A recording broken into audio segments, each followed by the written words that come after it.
Hello ವೀಕ್ಷಕರೇ, Swati simply kitchen ಚಾನಲ್ಗೆ ಸ್ವಾಗತ. ಇವತ್ತು ನಾನು no sugar dates chocolate cake ಹೇಗೆ ಮಾಡೋದು ಅಂತ ತೋರಿಸ್ತೀನಿ. ತುಂಬ ಸಾಫ್ಟಾಗಿರುತ್ತೆ, ಇದಕ್ಕೆ ಸ್ವೀಟ್ ಹಾಕೇ ಇಲ್ಲ ಅನಿಸೋದೇ ಇಲ್ಲ, ಅಷ್ಟು ಟೇಸ್ಟಿಯಾಗಿ ಚೆನ್ನಾಗಿರುತ್ತೆ, ಸಾಫ್ಟಾಗಿ. ಇದಕ್ಕೆ ನಾನು ಅರ್ಧ ಕಪ್ಪಷ್ಟು ಗೋಧಿ ಹಿಟ್ಟು ತೊಗೊಂಡಿದ್ದೀನಿ. ಮೈದಾ ಹಿಟ್ಟಲ್ಲಿ ಮಾಡ್ತಿಲ್ಲ, ಗೋಧಿ ಹಿಟ್ಟಲ್ಲಿ ಮಾಡ್ತಿದ್ದೀನಿ.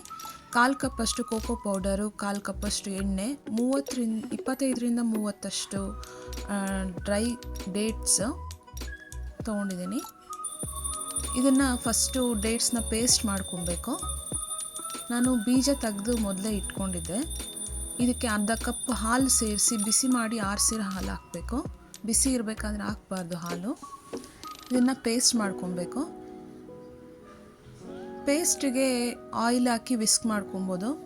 ನಾನು ಅದ್ರ ಬದಲು ಈ ಥರ ಜಾರ್ಗೆ ಅರ್ಧ ಕಪ್ ಮೊಸರು, ಅರ್ಧ ಕಪ್ 1/4 ಕಪ್ಪಷ್ಟು ಆಯಿಲ್, ಕುಕ್ಕಿಂಗ್ ಆಯಿಲ್ ಹಾಕಿ ಪೇಸ್ಟ್ ಮಾಡ್ಕೊತಿದ್ದೀನಿ, ಟೈಮ್ ಸೇವ್ ಆಗುತ್ತೆ ಅಂತ.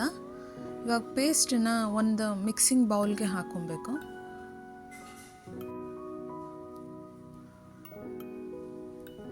ಈಗ ಎಲ್ಲ ಪೌಡರ್ನ ಹಾಕಬೇಕು.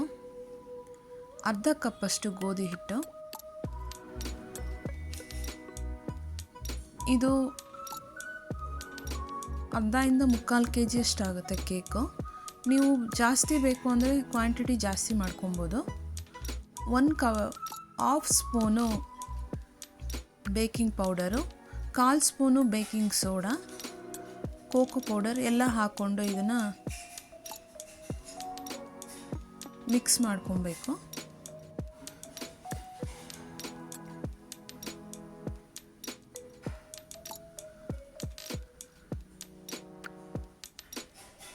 ಸ್ಟ್ರೈನರಲ್ಲಿ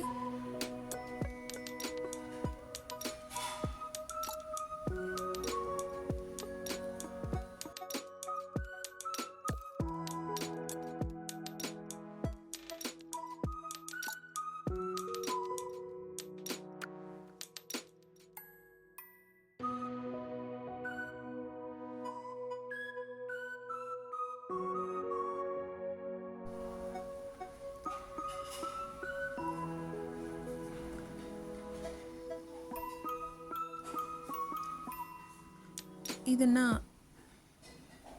ವಿಸ್ಕರಿಂದ ಮಿಕ್ಸ್ ಮಾಡ್ಕೊಬಾರ್ದು. ಒಂದು ಸ್ಪ್ಯಾಚುಲ ತೊಗೊಂಡು ಈ ಥರ ರೌಂಡ್ ಕಟ್ ಥರ ಮಾಡ್ಕೊಬೇಕು. ಆಗ ನೀಟಾಗಿ ಮಿಕ್ಸ್ ಆಗುತ್ತೆ. 1 ಸ್ಪೂನಷ್ಟು ವೆನಿಲಾ ಎಸೆನ್ಸ್ ಹಾಕಿ ನೀಟಾಗಿ ಮಿಕ್ಸ್ ಮಾಡ್ಕೊಬೇಕು ಫಸ್ಟು.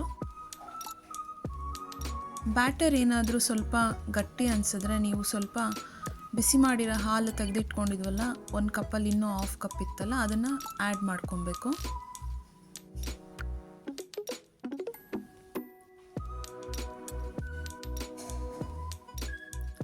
ಒಂದು ಲಂಪ್ಸ್ ಇಲ್ಲದೆ ಇರೋ ಥರ ನೀಟ್ ಅದು ಫ್ಲೋ ಆಗೋ ಥರ ಮಾಡ್ಕೊಬೇಕು ಬ್ಯಾಟರು. ತುಂಬ ನೀರು ಥರನೂ ಆಗಬಾರ್ದು.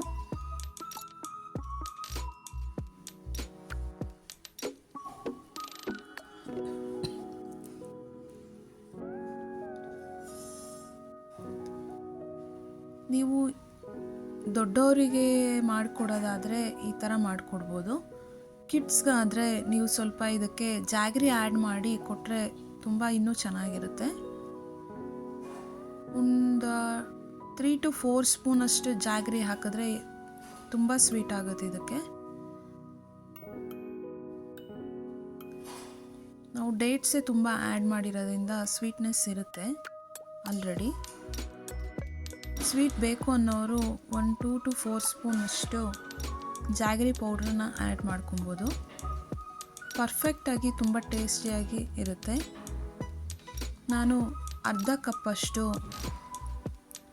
ಕಪ್ಪು ದ್ರಾಕ್ಷಿನ, ಬ್ಲ್ಯಾಕ್ ಡ್ರೈ ಗ್ರೇಪ್ಸನ್ನು ಆ್ಯಡ್ ಮಾಡಿ ಮಿಕ್ಸ್ ಮಾಡಿಕೊಂಡು ಮೇಲೆ ಗಾರ್ನಿಷ್ಗೆ ಸ್ವಲ್ಪ ಮೇಲೆ ಉದುರಿಸಿದ್ದೀನಿ.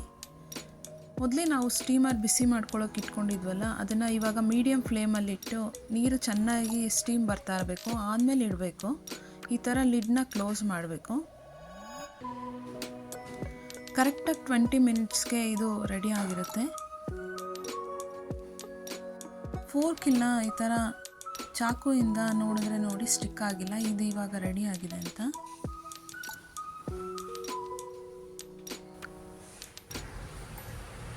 ನಾವು ಎಕ್ಸ್ಟ್ರಾ ಟೇಸ್ಟಿಗೆ ನಾನು ಡಾರ್ಕ್ ಚಾಕ್ಲೇಟ್ ತೊಗೊಂಡು 30 ಗ್ರಾಮಷ್ಟು ಅದೇ ಸ್ಟೀಮರಲ್ಲಿ ಮೆಲ್ಟ್ ಮಾಡ್ಕೊಂಡಿದ್ದೀನಿ.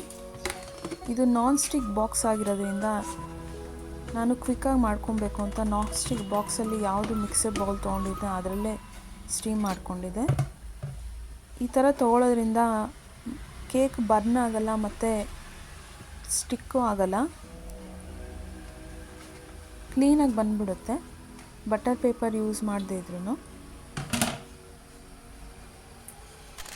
ಈಗ ಎಕ್ಸ್ಟ್ರಾ ಗಾರ್ನಿಷಿಗೆ ಮೇಲ್ಗಡೆ ನಾನು ಡಾರ್ಕ್ ಚಾಕ್ಲೇಟ್ನ ಮೆಲ್ಟ್ ಮಾಡ್ಕೊಂಡಿದ್ದನ್ನು ಹಾಕಿ ಸ್ಪ್ರೆಡ್ ಮಾಡ್ಕೊತಿದ್ದೀನಿ.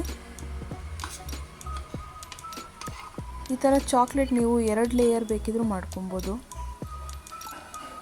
ಕಟ್ ಮಾಡಿ 2 ಲೇಯರ್ ಬೇಕಾದ್ರೂ ಹಾಕ್ಕೊಬೋದು, ಮಧ್ಯಾಹ್ನ ಮತ್ತು ಮೇಲ್ಗಡೆ.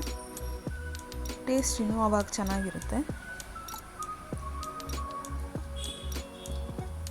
ಈ ಥರ ನೀಟಾಗಿ ಸ್ಪ್ರೆಡ್ ಮಾಡಿಕೊಂಡು ನಾನು ಚಾಪ್ ಮಾಡಿಟ್ಕೊಂಡಿದ್ದ ಸ್ವಲ್ಪ ಕ್ಯಾಶ್ಯೂ ನಟ್ಸನ್ನು ಮತ್ತು ಚಾಕೋ ಚಿಪ್ಸ್ನ ಮೇಲೆ ಹಾಕ್ತೀನಿ.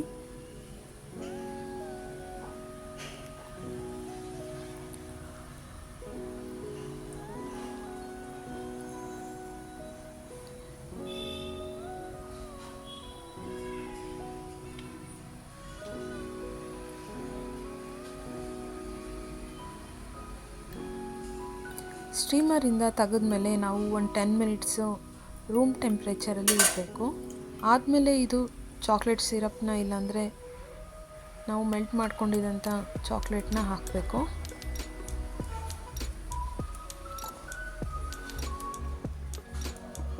ಒಂದು 1/2 ಅವರ್ ಹಾಗೆ ಇಟ್ಟು ಈಗ ನೀವು ಟೇಸ್ಟ್ ಮಾಡಿ ನಾನು ತೋರಿಸಿರೋ ನಿಮಗೆ ಇಷ್ಟ ಆದರೆ ಲೈಕ್ ಮಾಡಿ, ಸಬ್ಸ್ಕ್ರೈಬ್ ಮಾಡಿ.